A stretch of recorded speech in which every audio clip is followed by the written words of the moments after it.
Welcome back, friends. We kick off our day here at UL. It is day 2. It's Pawns versus Heroic, and we're going to chat about these two squads and what they have to offer in this matchup. Welcome back to the Analyst Desk. I'm Milos. This is Fresh and Fabian.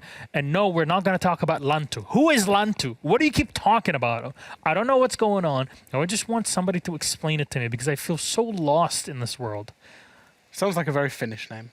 Yeah. What is it with Finnish people and using Maisteri or something at the end? Anyway, Finnish, it boggles my mind as a language, or Eastern Sweden, as you call it. There you go. I caught him off on it.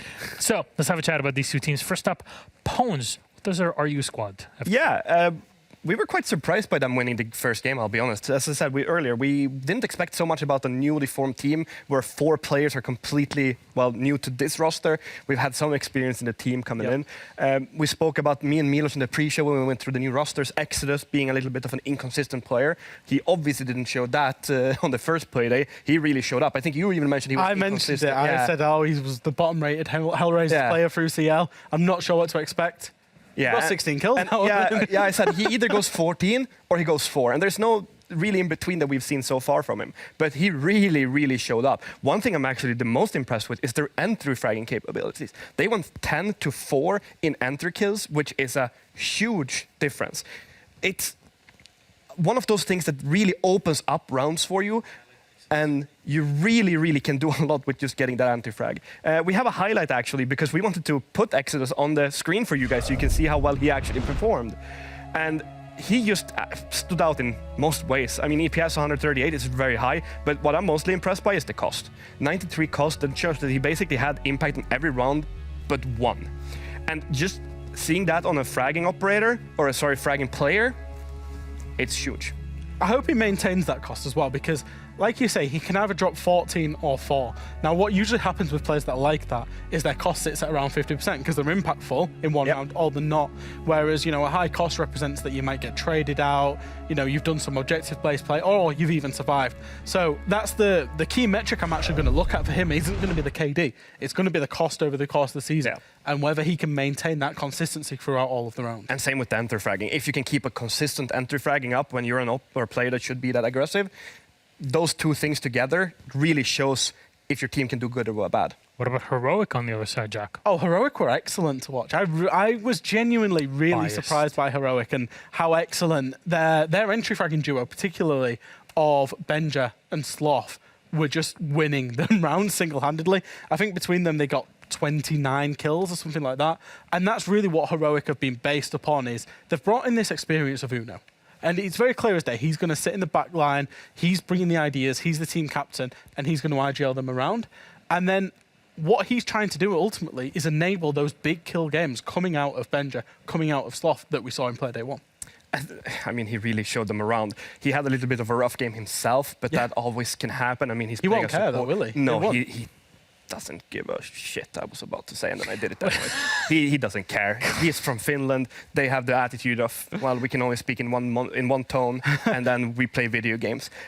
Honestly, the guy is fantastic for pulling his teammates around, and he showed the quality that he has and the reason why they picked him up. And they really played well. It's that simple. They really played well. Yeah, he actually, speaking of Uno, he actually said to me when I was on G2, he was like, life's 50-50. You either win or you don't.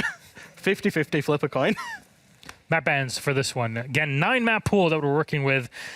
8 are out. 1 is left, and which will it be? Well, there it is. Pawns will have the last laugh on this one. Chalet taken away. They'll pick out Border, so we get to see it finally here back in EU. And they're starting off on the defense side as Heroic has picked the attack. Now, we have seen Border in APAC. We've seen it also played in LATAM quite a bit. We had a lot of questions around it. How do you think this will go? Pawns on Playday 1 was struggling very much on the defense when Secret brought out something new, something unexpected. Therefore, they're going up against a team in Heroic who are very good with the fraggers on a map that they don't know what they're going to do, but also relies on people doing something new, doing something unpredictable. So I think realistically, if Heroic, if they just play quote-unquote readable Siege, very scripted Siege, then Pawns will win. Whereas I think if Heroic get a little bit out there, we saw them use the fuse, use some different operators, different ways of playing, then I feel like it lends itself to as a Heroic map. I feel it leans to Heroic for actually some really simple reasons. they haven't been a team for a long time, Pons. What do you do when you form a new team with new players or that haven't played with each other? You play the maps that are the standard maps. Yeah, everyone knows them because you've been playing them for years. Border is new into this map for this time. I mean, we had it a long time ago, and sure, you can have some basics from that, but you bring them to a map that they most likely haven't practiced as much as they practice their Oregon, their Clubhouse, their Villa, like all of those maps that they do practice more, they probably haven't practiced Border the same amount. Also, Heroic is starting on attack. We saw good attacks from them last time. We saw poor defenses from Pons. Those three things, for me, leans into a quite heavy Heroic win. Yep. And I'm not even going to be bold. I was going to say bald, but I'm not going to be bold as you.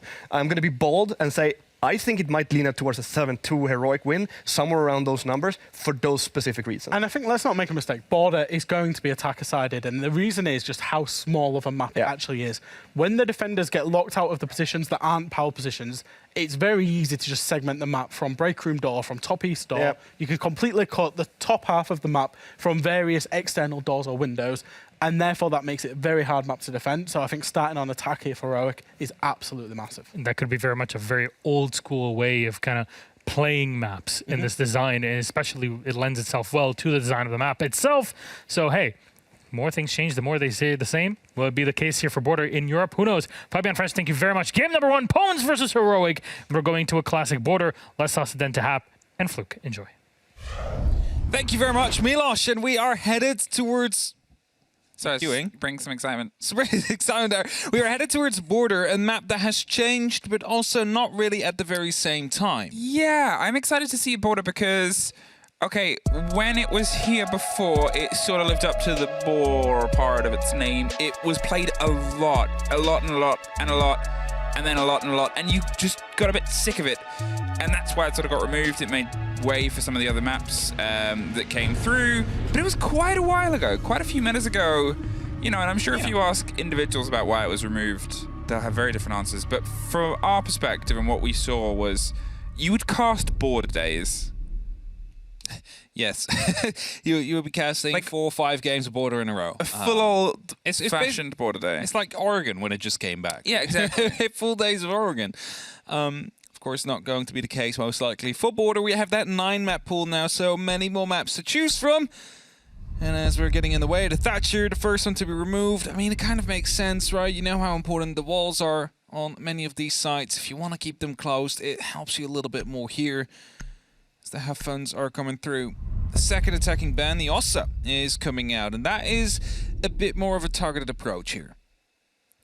I could see Ossa having a good bout of play on Border as well. I think you're looking at, you know, look at the balconies, look at those 2 sort of main pushes and points onto the classically the most common site. I don't want to say it's the most common site now because I want to see how these teams go about it, but you used to see Archives and Armory be that first pick for pretty much everybody. And you've got the 2 balconies out there, you've got control of offices, you've got now that wall on East Stairs has come a little bit further in, so there's a little bit more room. There's just room for Ossa right now to be a really big factor. So I can see her being removed, regardless of whether it's a target ban or not.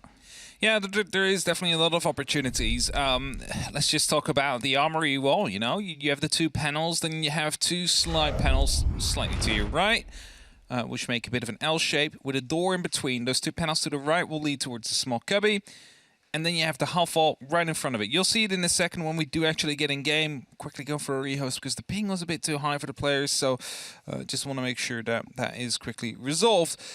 But sometimes you might find a single panel reinforced on the 2 towards a small cubby. Now, if you put up an Ossa shield out there, that might be a good position to go for a plan. Maybe similar to how we saw some of the bank plans coming through in the basement, of course, when the Ossa shield deployed to plan behind and bait out those smoke canisters.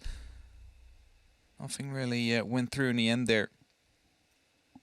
And whilst we are waiting, before we get underway, it's always good to see a quick glimpse of the players and their rooms. Tells them something about their lives. So Benja has framed his 2 jerseys, the one from Kavana and the one from Heroic. Would you? Or I think I would if I would be in Tier 1. Especially at a young age where you know, Benja turned 18, instantly picked up, basically, right? So, you know, that's something you do not see very often. Yeah, I you know, Grizzly, nothing on the back calls as of yet. He lives in a very clear space. Clear space, clear head. A SI hammer as soon as they get it. It would where the sloth's just Right gone. behind him. Yeah. Uno was going for a second. Omission, Exodus. Andrews, we're slowly losing players. We're slowly losing players. We'll hopefully be back in. I don't even really know what the rehost was. Ping. Oh, wrong server. Oh, maybe not wrong server. Well, maybe it was just wrong routing towards that particular server. Okay. It could be anything, right? I mean, networking is quite difficult. Yeah. And a big part of our jobs. Oh, wait, a different one. Okay. It's a different network. Let's talk a little bit of Rainbow Six before we entirely segue and ruin everything. The new roster of Pawns. Yeah. Pawns. There we go. Pawns. I'm going to write that down because I keep just trying to read it as Pawns.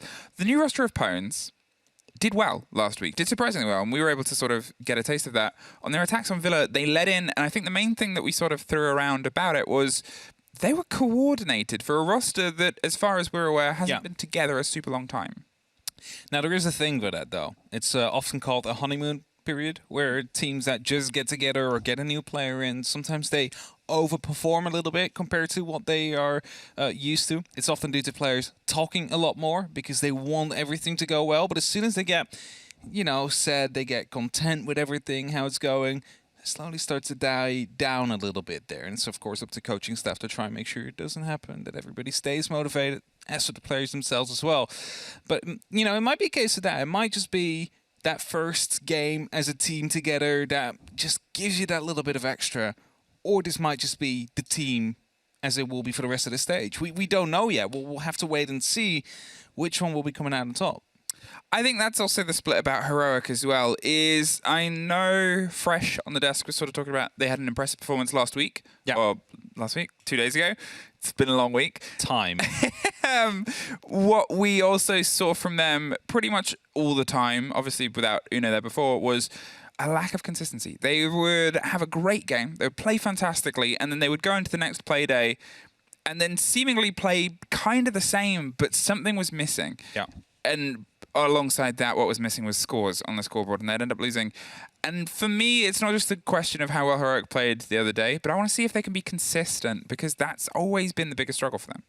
I think consistency is one of the most important parts of just Siege or competition in general, right? Like, you need to be able to consistently perform whatever performance it is that you give to make sure that you can, first of all, rely on it, but second of all, make sure that those cores and points and games do come home in the end. So you see with teams like BDS, they are so consistent. Even if they have a bad day, they still find a way to bring in these rounds that they should be losing to bring it to either OT or to win it in OT, like we have seen, of course, in the previous Playday, which was 2 days ago.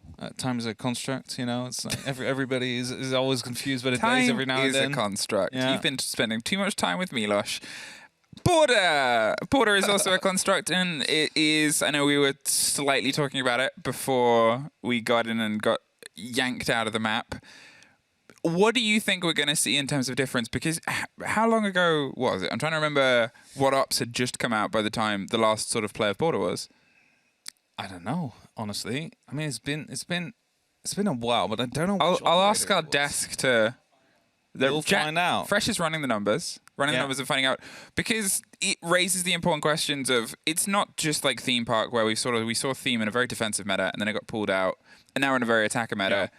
Yeah. Last we saw Border, I think, was before we even had the sort of hefty defensive meta, which is before a lot of trap operators, which is before a lot of, I'm going to say, sticky moments. I quickly checked as well, so everybody can see. But it gives us this comparison. It gives us an idea of, it's not just how we're going to see Border played in terms of modern sort of operator selection and the operators that we have on board and all the other changes to comp, but also the generic meta, the easiest way of looking at it.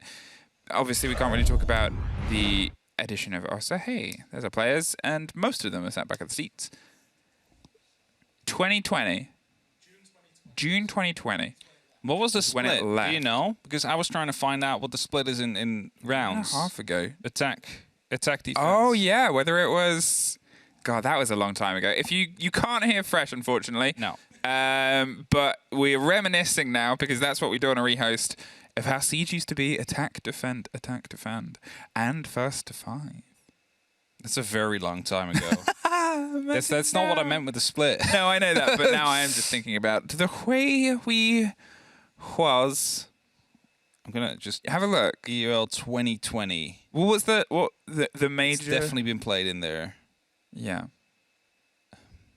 Why does this have to be so hard to find? You are utilizing technology. Why I am trying to Sonics entertain EUL the viewers. 2022. It doesn't make sense anymore. I would have just All had a look on Wikipedia to make your life entirely easier. Yeah, that's But you probably suck. would have been the better choice to go for. Either way, Exodus is drinking from a very, very large cup. Is that what we're going to analyze? So we're at that. professional.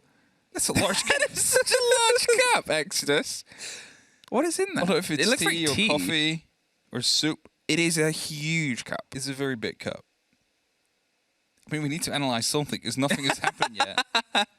Yeah, we've done backgrounds. The Grizzly has a huge water bottle as a sort of response. Yeah. It's 1 for 1 now on oversized drink receptacles. Who's gonna be the make or break? Goga, average sized drink. It's a sports Like, bottle. he's on a big camera, right? And the bottle is just as big as Yeah. Grizzly's on the small one. Is this what President Uno is just cleaning his monitor? I don't feel bad because we're just overanalyzing the things on our screen, but at the same time we have to entertain ourselves somehow. And hopefully we'll be back in. I'm just gonna say in actually. Hopefully we'll be in with the start of the game because we got bans. Yes. Which if you missed it, Babam, Thatcher, Babam, Osa, Babam, Mira, Babam, Valkyrie. 3 of those would have been exactly the same from the last time we probably had. Yeah, I would say so. Order. Obviously, Osa's not. She's Wasn't really in. didn't back exist. then, Or no. wasn't- They weren't even probably planning Osa at that point. I mean, you never know. I mean, content does go. Oh, you've messaged me. Thanks, Fresh. We'll find out. Why are you checking your phone? Keep talking Well, to I the think audience. we got it as well. Either You keep way, talking to the audience. okay, I'll keep talking. Oh, we're so professional. I don't know what to talk about though. We're overanalyzing. Sloth is going for a big stretch. Our production's now asking us what we ate today. We haven't I been. just had a sandwich. Haven't been fed. Okay, since Border was taken out, these are the operators that have been added. Okay. Oryx, Malusi, Aruni, Thunderbird, and Thorn in for defense, and for attack, Iana, Ace, Zero, Flores, and Ossa. That is a lot. That's more than 10 seasons. And we also had operator reworks, of course. operator reworks during that period of time. So obviously you would have had The Chanko. Old Janker, different Jaeger. Was it before Shields with slits in? Let's just say I think it would have Fuse been as well. I think it is. Okay. Yeah. Well, No, either I way, think so. you're looking at in that list of like 10 operators, you can sort of push. Thorn isn't, I wouldn't say, fair to describe as being heavily meta Thunderbird, but they definitely are in like all of them in the top 50, 60% of play. Yeah, there is definitely some in the comp here and there. Yeah. So it's definitely going to be interesting to see how that will change.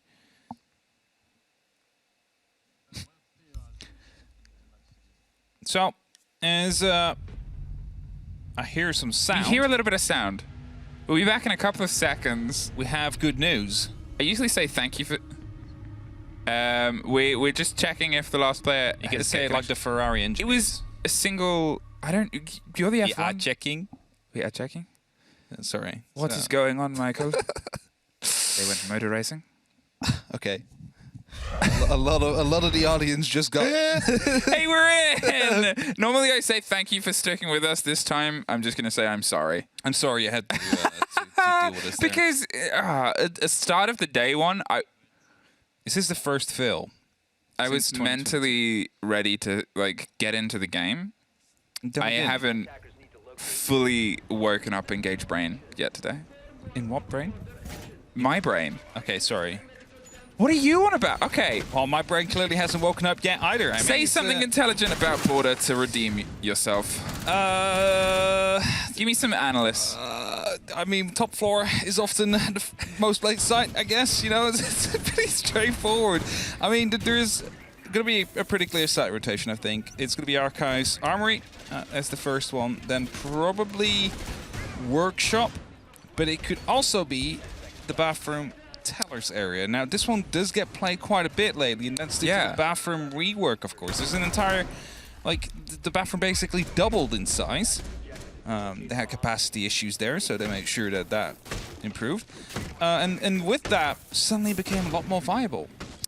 Okay, let's have a quick look over this side, to be fair, and sort of see the slight changes that come across. CC seemingly is always going to be a hold. It is that big extended room which has the other side towards the breach. It seems like they've got half of this soft. They're using this more as an aggressive swing round because if you entirely lock it off, you can't really counter against it. And then the punch holes on the opposite side means they have to clear out CC. Exodus is in a position here to be able to swing against them, so they can't just get hot entire pressure onto CCTV. You've sort of turned all of that territory into a bit of a danger. Whether you put someone on a rappel, there's a risk of a run out, sure, but chances are we're probably not going to see too much of that, at least early on. However, I'm sure some teams are going to dabble with tension destruction as Sloth. He's keeping that under lock and key and waiting to see if they can try and get some control at the bottom of the middle core metal stairs. Yeah, the tension had been opened up very quickly here, and that allowed them, of course, to go in quick. Nice grenade from below. The new one was near CCTV. We're able to pick up that kill quite cleanly as well. There's the entry here for the side of Heroic. Some shots are being pushed towards Sider, however. A grenade still in pocket for Sloth. Could be using that to get rid of a second player. Opening up CCTV and break as a result, and that will be giving a lot of freedom here to start working towards the attack near the actual armory, if they will be to go for it. Of course, there's two ways. You could either go for the B-bomb site, which is armory, or you could go for the archives, but the archives is currently very highly occupied. There's 3 people in that office. There's only a single one near the armory. So Heroic, if they do have those drones, they might be able to quickly find out what's going on here and make a quick decision to make sure that they, well, choose the right side to execute on, because it's just Exodus here. And of course, there might be some cameras, some evil eyes, or anything like that that will provide some information to the rest of Pwns here. As grenades are coming around the corner here, that will definitely give it away that they're coming for this side. Well, now here comes the breach, here comes the aggression, the fight through. They're just going to get rid of it. A double there. The grenade bounces around into the corner, takes care of the destruction done at the bottom of sandwich window. The little tuck-in close corner is the default plant spot for most teams. They're going to see if they can try and swing around and apply some pressure back in, but that's an Iana, and that's a Sloth that's really come into this. Guns are blazing. Another body goes down. Gorgona gets that. It's a post-plant 5 versus 1, but the man cannot see because candelas are popping off, and so is Uno a flawless. As the lead in here for our first hold, and, well, we barely really saw the hold come through. That's it, right? I mean, there was a very early opening with that grenade. Well played. They spotted someone near the monitors, tried to push him back, used that grenade at the very same time. That gives you that first kill. That gives you an opening. Suddenly, CCTV is quite weak. And it opens up a potential attack towards the armory. Now, with only Exodus playing around there, and limited utility actually to stop them from pushing through, because as you could have seen before, there was an opening made on the most outside wall, the exterior wall, the one that was the closest towards the rappel. It provides an angle that could be used by defenders to try and challenge before they can run up. However, if there is a Zofia on the other side or a sledge, they'll just breach it open and they'll use it as an entry. So basically you've gave him a free exothermic to some extent, I guess. Like, they opened up what they wanted to at that point.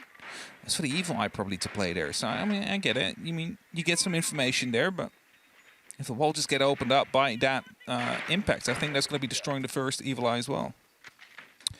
Okay, Heroic, that was a very clean take, and it was controlled. It was traditional, a standard old border take that takes me back all the way to the yesteryear of when we used to play this map. It was a bit of a deep dive, though. They sort of set themselves in. They knew when they wanted to try and apply the pressure, got that opening body, and then the grenades round to the back. But the movement of the Iana is what I'm sort of highlighting here is they just kept on stepping up.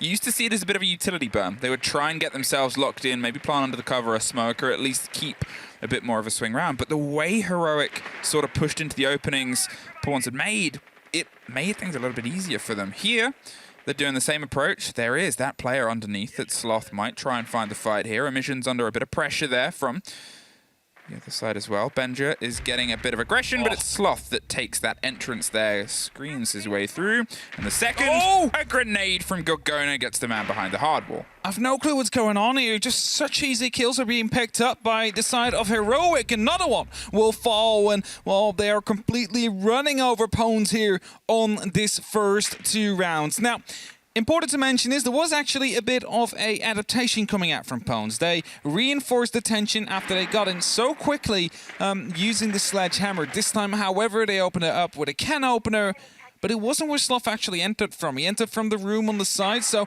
where they were probably busy with putting up a lot of attention towards the detention area, it was never going to be coming from that way. And now there's only 2 men left. There is both of them above. There is the hatch that has been opened up, and Asita will be able to pick up their first kill of this game. It is him now, still playing near the hatch as well. And Dreezy spots out a player, and that's a grenade that will be dropped. It's a 2 and 3. Suddenly, it's going to be very doable here, but it's a beautiful pre-fire from Sloth that takes up the head of Asita quite cleanly here. And now they know exactly where this last player is from Pwns. They ping it out. They're trying to get into the right position. And as Andreezy comes around the corner, he tries to go for the pre-fire, but he takes more damage than he deals. And the player from 90 will be watching it. Grizzly from break all the way through the rotation or angle that was made by themselves is going to be able to pick up that kill. And did you see that, Emmy? There was a bulletproof camera looking right through it. No one was on it. They had no clue that that angle was being watched. This is I guess, the questions that are going to get answered maybe when we see more and more teams go for the approach here. We're seeing our first EUL defenses on border from a team that we know hasn't been together for the longest period of time. They're sort of still finding their feet, finding their rhythm. And defense, I think, I know we sort of said they got off to a good attacking start. I guess attacks can generally be more generically driven. You've got to be a little bit more creative with your defense. You're setting up the puzzles for your opponents to answer. That is the nature of Siege. And here, I'm a bit puzzled because what I'm comparing this to isn't, you know, how we see it played in ranked, isn't how we see it generally played, but how we used to see it in comp. And sure, as I highlighted at the very beginning of this, there's been so many changes. Operators, momentums, metas, whatever. Even the face of the map has had a couple of shifts. But you're looking at things like that 90 wall being soft and opened. It used to be historically locked in, so people couldn't have that flat angle to cover the rotation round from the other side in. And that exact little moment, or the angles opened up on the small box to make sure that they could have a fight all the way from chairs, or that sort of curve in the lockers is where it's sort of familiar. You might know it as Africa, you might know it as just opposite, I think someone calls it, which I disagree with. It has many different calls. It has many different calls. We don't have a new call-out sheet for this one, I think. But either way, yeah. I mean, Des would put weird stuff on it. Yeah, that's definitely true. But, I mean, those first kills, you know, the ones that Sloth got, that is just being outgunned. But I still don't get what the Maestro was doing on the doorway there, just standing there waiting for the grenade to come in and take him out there. So that's the one that confuses me the most. Setups, I guess. I mean, you might be trying something new. You might be trying something that is working out for you in scrims. But, I mean, if this is the first time you're playing it in that official game, you'll be under a bit more pressure, actually, to find out what is going well and what not. This time, they are downstairs. They are in workshop, deciding to not try for a third time in a row here, and rightfully so. That means that both these walls towards the armory this time will be locked off. Ibana quickly opens that up now, so Uno has created a line of sight that will be used now. Gorgona is up on ACs as well, trying to find an angle onto the players that are still inside of Armory, but reinforcements all around. So a lot of utility being used here by the defenders to try and hold on to that top floor, because it is just so important to make sure that you hold on to it. That's the first kill. Exodus finding Sloth. That is going to be a very crucial entry kill here, but they instantly go for the trade there. Uno finds it as well. Well, now they're able to at least get that opening back and forth. They're putting some revenge in here, and Amision, he keeps that momentum going. A different side and a different state of mind, and Amision's going to suffer from pressure from either side. Has a little bit of support, has the hard wall, but look at this, the flood of red bodies. They at least get themselves back even. But it pulled a lot of Heroic out of position. It pulled them out of pace, and it forces them into a trickier situation. The Pulse, well, this is that old cat and mouse game, and he quickly pockets the electric device, turns it off, and puts his hands and feet inside at all times. He's holding the nitro cell in his hands now. He's waiting for an opening to be made before he tosses it in, and breaching charges are being used. Gorgona's quickly checking with the IQ as well. Is it still safe? Yes, it still is. Probably that opening will be guiding a C4 to come out. That's right underneath Gorgona. He lives, but the breaching charge gets destroyed. I think he'll be happy with that, though. Rather have the live than a breaching charge. Now, with all that intel and 30 seconds left, they still have the most power that Pawns has been able to have. Here, can they stop Uno? He's going in for a little tuck in just behind the hefty bookcase. WTG, he's trying to retake this major swing on the double door, but can't quite get the win out onto Grizzly, who has it from deep. Scyther, he's got himself back inside the site. He's concerned about the player above. Prepleps a C4 and pops it, but nobody is caught. They're in a position where they're just playing it off to the side, and they're waiting for the audio, but a quick double pickup means Heroic keep themselves going. 3 rounds, 2 plants, 2 sites. Heroic plays this so well, Emmy. Like, the trade game is just on point. Sloth was the entry def there, but you saw what happened. They knew where he was. The flashbangs rain in. Uno runs right after it and makes sure that it's avenged, and the number count stays similar. It was a 3v3 execute there in the end, and it's kind of a safe spot. This is why the top floor is so important. That's how you deny that plant, or you need to be a little bit closer up to the wall so you can actually watch and challenge the window, but that is not without risk either. So Heroic, they start this off strong in 0-3. As we head into the 4th round now, Workshop again to be attempted here. And Pawns think that they might have learned some lessons from that previous round that they can improve on. But, I mean, the same will go for Heroic, of course. They will also have seen these small mistakes that led to them being in a bit of a disadvantage. And it's mainly 2 people dying from this angle that was created by the Hibana beforehand. You might not see those 2 people playing there this time. You might just see them go for a different kind of approach for the top floor control. Let's just say an office stake, for example. Suddenly, you have a very long angle looking all the way through that doorway here with the 1.5 scopes, of course, that are available to the attack more so than to the defense. And that could become quite troublesome for the side of Pawns. There's a mute jammer down that will block off any potential Excaros from the start. However, there is an opening at the top of that wall, so even if they do, a grenade just could quickly rain over and stop every single bit of it. Electric Claws also on the board here. Those will be pinged out. But there is a Maverick, so it shouldn't really be too much of an issue. Here, the pressure's going to come across the top once again. There is a little bit more of a man count on that top corner by Armory, by Archives. They're making sure they have that lock in there, and you've always got the potential streaks towards the top of 90, and oh well, there's perfect teamwork. Almost catches a second there. Emission, he suddenly finds himself more isolated. He wants to lean back into the engagement, and he does. Takes one, makes sure that he keeps this as a response cool game, rather than having them all plucked out of that single corner. Necessary death there in the end, though. I mean, I understand that you want to continue to try and find, but there was no information really, so no clue whether he was half-full or if he is in this current spot. Bound to be walking into the small cubby there. The drone has spotted him out. Walks over towards the sandwich area, I believe that's called. It's being cooked in by both Uno and, of course, Sloth as well. They need to find the right position to throw it to, but Grizzly already coming in from the back here. It's Sloth that finds the kill, however, with the gun, with the air axe, and WTG still holding close here near the beepers. The question is he going to be able to catch anybody off guard, or will he be punished for it? Well, Ooh, he just escapes there, WTG. Well, if the Nomad didn't know before, they maybe just caught a little bit of a whiff of them as they fled that time round. They're still holding themselves onto the top of the metal stairs. Gorgona swings his way in. The pressure was coming up behind the back of that shield onto sandwich window as well with Gorgona, but Sloth just sort of pushed and got the kill, and there's the drop on the air jab. WTG is keeping the pressure hot. And this is one of the things we talked about before is, well, Pawns was sort of being smashed off the site without real recompense or with anything hit back against Heroic. Here, they're trying to keep the pressure. They know. Aggressive, and well, that leads to, as you said, they know Sloth is on a scream. 7-1. She's absolutely picking him apart here, but so is the rest of Heroic, and now pre-fires are happening towards those metal stairs. Uno instantly getting into a position here. And, you know, it's not that Pawns are doing things very wrong here, it's just Heroic is perfectly responding to whatever is being brought, and as they see the feet there, they know exactly that Uno's going for a plant. This might be a turning point in that round. The diffuser is now cold, it is being watched, and now the remaining 2 members of Pawns, they need to try their best to hold on to this one as Saito picks up yet another kill. They know, however, he's in the back of the workshop extra parry, and as he swings around the corner, Gorgona will pick him up. The second one gets spotted though. 10 seconds. The flank comes in, and Sloth finds that kill. A clean headshot, and Heroic continue to perfectly respond to whatever is being brought here by Pones, and they're picking up these rounds as if it's nothing.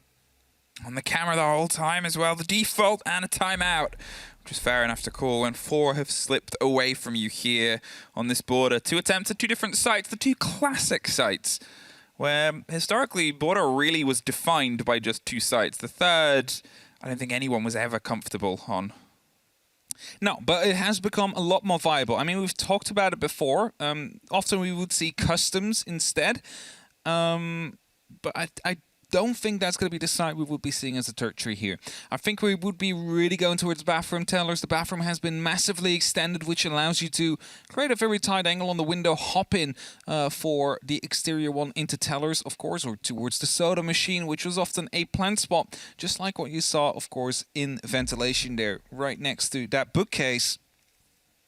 So with that extension, suddenly there's a lot more possible on the defense. And as we're headed back towards that top 4 armory lockers, it is going to be a bit of a different lineup that we see. An Alibi is coming in instead of a Maestro, for example. And I think that might be a good call. They kept those walls open to ensure they could view through with the evil eyes. That really didn't find any success. This, however, did. The blowtorch is super quiet, of course, so you don't know it's open until, first of all, you're right next to it, or you see it. And I just don't know how they knew WTG was there. Yes, he shot the air jet, but it was like 10 seconds later when they responded to it. You would expect the person to be gone by then, so I'm not sure if there was a drone or if it was a sound call from I someone. guess we only really know when we go back, but the fact that the wall was open at the bottom of the stairs is the lead in towards that window. You know, the bottom of the window had been cut across as well. It's a place you can get a drone into. It's or a corner that people do like to tuck one into, because if you're approaching vents from the sort of ground floor, as they have been, you kind of have to make sure that nobody's hovering around detention. Yeah, and that's why we saw at the very first couple of rounds the tension being held as well by, or at least the customs area being held by some of the defenders, but Sloth just made quick work of that. He's been really on fire the last game, but especially this game as well. Picking up some good kills. I was going to say there might be someone right around the corner. There's the pillar there. Scyther now trying to rotate out. The grenade comes right around the corner. Might take care of some utility, but is not going to be able to pick up the kill for now. So he looks to rotate back in. Oh, gets taken out. They're just so on fire here. Benja follows the drone, gets the call, goes to the pre-fire and gets the kill as well. It's an entry again for the side of Heroic here. And it's Scyther off the board. The man who had been able to pick up the most kills to this far for Pones. Well, Benja gets himself a double, gets himself one more, and Pones are falling apart. They've got to go for a hefty rotate underneath. We're trying to retake, and at this point, the way it's been responded to, Gorgona keeps the finger on the trigger. Benja hasn't let go of it. Gets one more, and WTG with a shotgun. What? Can't No, even find him. Nothing is going right for Pones right now. Honestly, he got hip-fired as well with that. He tries 2 pumps, doesn't get any, and I don't want to say anything, but I think the mood is at an all-time high here for the side of Heroic. They're 5-0 up. A kill like that after you get pumped twice, doesn't manage to get the kill. Nothing is going right for Pones.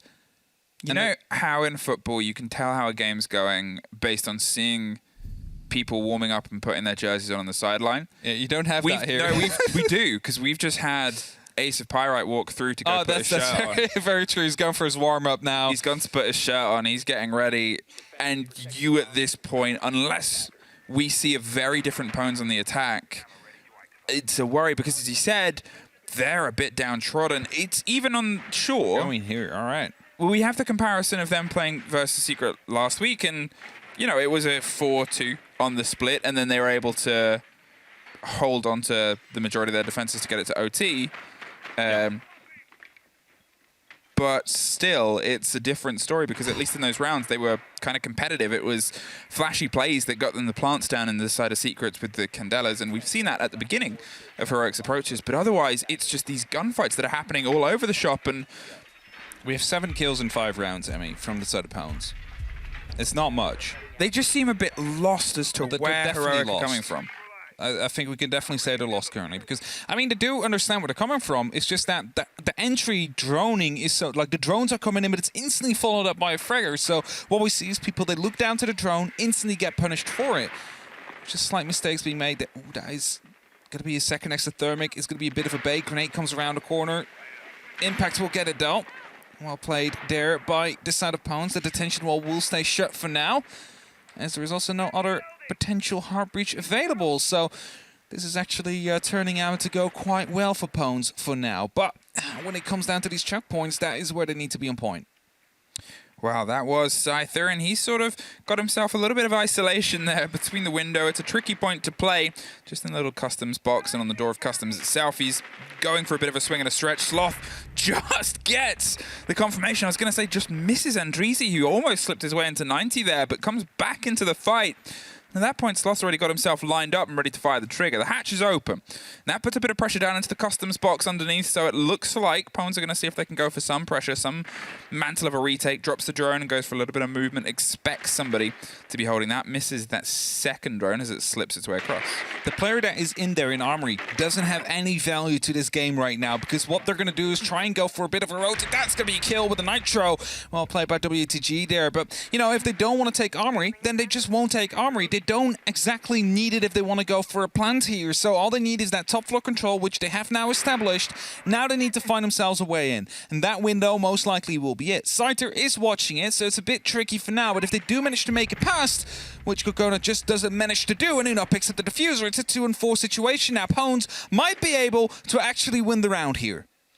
Well, the diffuser's still in the hands of Uno, but he has barely any health. Benja, he's in the sight, and he just felt the breath of a bullet above him.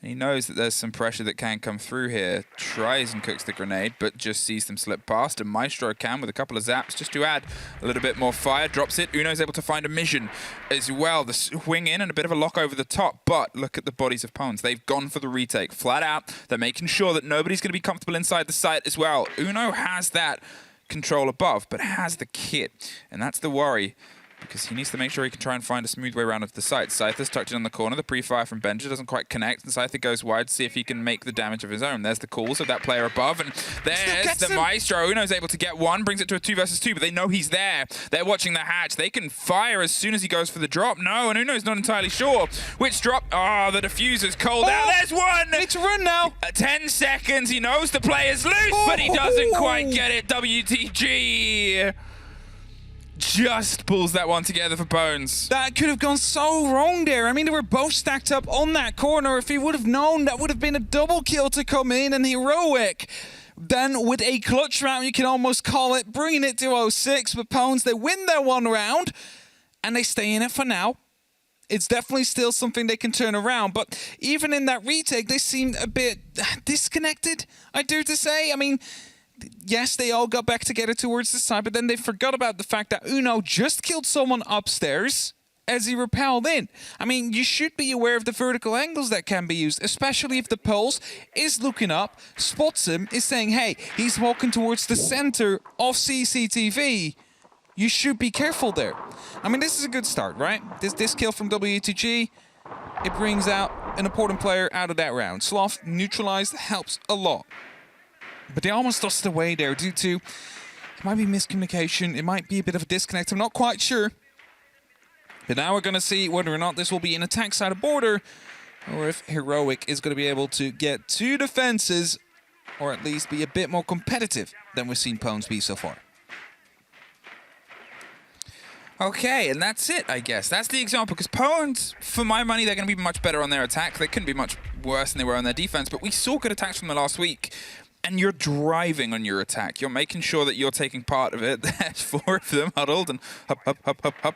As they make their way steadily towards the push on the side itself. They have more control of when they want to have control. And the rounds that they were losing before, it was entirely out of their hands. There is heroic players that are going to try and move a little bit wide and cause some problems. But it's how quickly they can keep themselves locked in here.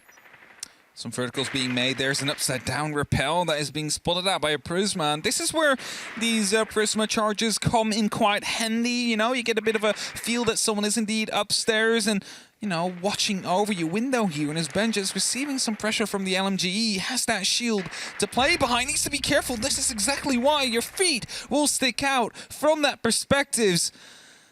It's Jude Law, I believe that is called. And right now, on the upside down rappel, that top floor has been locked in. Another kill, however, comes in favor of Gorgona. It's going to be a run out from the Armory side, and that gives them back to CC control. Yeah, that's the border that we remember, and that's the border that we reference when we talk about runouts. Nomad was pretty consistent in pretty much everybody's rosters when we saw border really at its height. It was that just trying to control the space, trying to control all these different angles. Sure, it's only got a couple of staircases, but it's a big box, or at least was back in the day.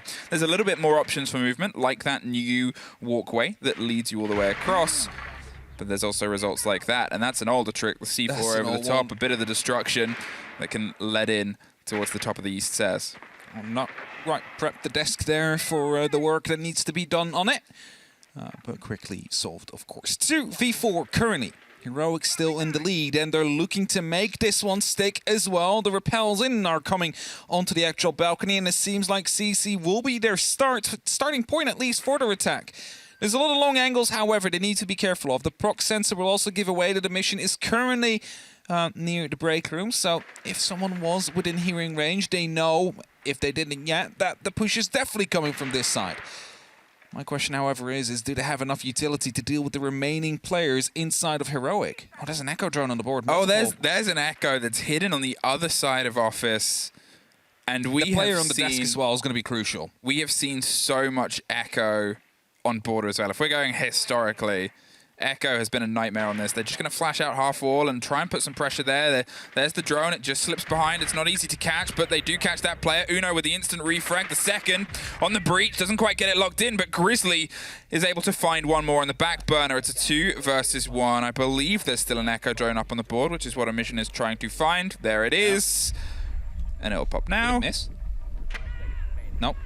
Has to go for it. No time. Is going to be able to get that one, but now the timer will hit 0.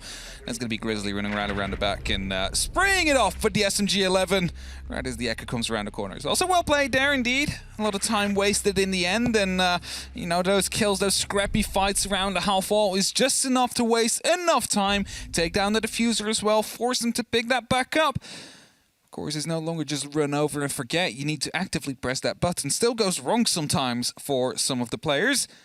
And Heroic now on match point. Not just one, it is a total of 5, a casual 5 match points here for Heroic. And I mean, I cannot see this game go any other way. I don't know, but like after how it started, after those first 3 rounds, I think it was already pretty clear that Heroic knew exactly how to play against Pwns here today. And this Nitro, it's one of the olds. It is beautifully arced right through, and at the moment you see it, the moment you hear it fly, it is already too late. There's no way you're going to be escaping from that one. And it's now 1-6. And we get to there goes Des. There goes Des. There's the second sub that is warming up right now. Oh, he's actually doing. He's doing the crab walk. I thought he was going to do a stretch, but he did a crab walk. No, that's his signature walk for the warm up. Actually, he actually just walks like that around the hotel. Yeah, he does. It's terrifying. No one has ever seen him walk, actually. None of the viewers. So we can just say that he only crab walks. He only crab walks. He only crab walks. There's your Siege GG class for the year 2021. Was it 2020 or 2021? I think it's 2020. I don't think there was one this year. No, they're still busy with the awards. We're all just too delicate. We all call up Splack. Like, come on, man. Come on, Splack. Hand out the awards. Where award means 6-1. Pwns have lost their opening step. They were trying to keep pace. I think. Oh risky. Yeah, a very important kill.